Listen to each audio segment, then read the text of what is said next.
Hello বন্ধুরা, আজকে আমাদের নতুন টপিক হলো যে আমাদের প্রেম করে বিয়ে হবে না আমাদের ভালোবেসে বিয়ে হবে। চলুন আসুন দেখে নিই। আমরা একটা হাত নিয়ে নিলাম, সিম্পল একটা হাত। যে রেখাগুলো আছে এই রেখাগুলো সবারই হাতে থাকবে। আর প্রথম কথা আমি জানিয়ে দিই, এইটা হচ্ছে আমাদের আয়ু রেখা, এইটা কিন্তু আমাদের ভাগ্য রেখা, এইটা আমাদের হৃদয় রেখা, এইটা আমাদের মস্তিষ্ক রেখা। তাহলে আমরা কোন জায়গা দেখে বুঝবো যে এর বিয়ে কবে হতে পারে বা কীরকম বয়সে হতে পারে? যাই হোক,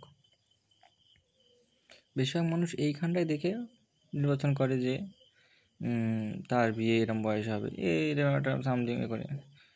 কিন্তু আমার মতে আমি মনে করি যে মানুষের এখান থেকে এই আয়ুরেখা আর এই মস্তিষ্কটাকে যে বয়সে কাটবে, এরম বয়সেটা কাটবে, যে বয়সে কাটবে, তারপর একটা জিনিস, এই যে লম্বা লম্বা যে রেখাগুলো,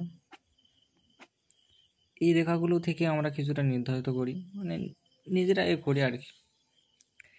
আর দ্বিতীয় হচ্ছে এইখান থেকে এইটা আমরাও দেখি যে এখানে কোনো রেখা আছে কি না, রেখাটা কতটা দূরে আছে।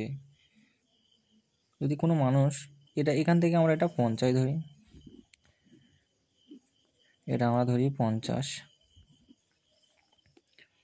এখান যদি কারো হাফ বয়সে থাকে, মানে মিডিল পজিশনে, তাহলে 25 বছর বয়সে তার বিয়ে হতে পারে। আর তার যদি ভিতরে থাকে তাহলে তার আরও আগে হতে পারে। আবার এইখানটা যদি তারও এরকম খুব ধারে কাছে একটা কাটা থাকে, তারপরে বৃহস্পতির ক্ষেত্রে যে হৃদয় রেখাটা এরকম দুভাগে বিভক্ত হয়ে যায়, তখন আমরা ভাবতেও সে প্রেম করে বিয়ে হবে,